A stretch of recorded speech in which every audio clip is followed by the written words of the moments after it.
Hey everyone, Dean from Blackfoot Direct here.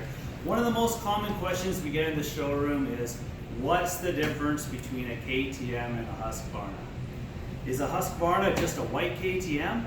Well, actually there are more differences than just exterior, what you see. And that's what I'm going to quickly go over with you.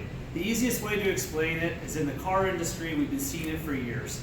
For instance, GMC Sierra versus a Chevy Silverado. They both have the same frame and the platform if you're getting a Duramax or in both. So that's the easiest way to explain it. The differences are essentially you're getting one extra trim package per se with the Husqvarna. What is the difference between that? Well, the obvious difference is that number one is the difference between the chassis. You do get a swing arm with the linkage system on here versus the PDS shock. So KTM, comparable models is this TE 300i versus a KTM 300 XCW.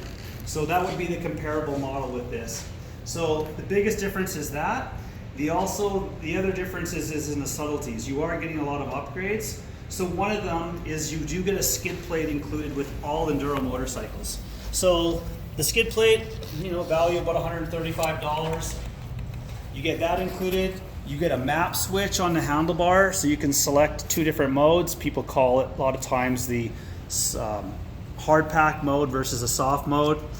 You do get the preload adjusters on the forks as well, so you can make quick on the fly adjustments of your fork if you're going in faster conditions versus slower conditions.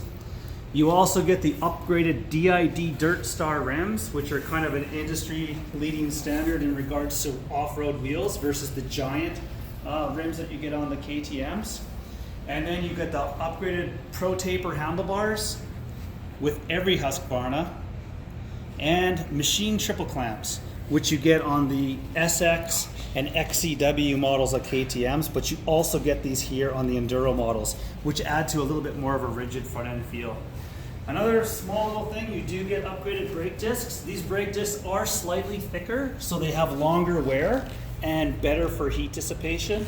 So you get that with it. So essentially you get about $850 to $1,000 worth of upgraded parts for $100 in extra MSRP. So very, very small.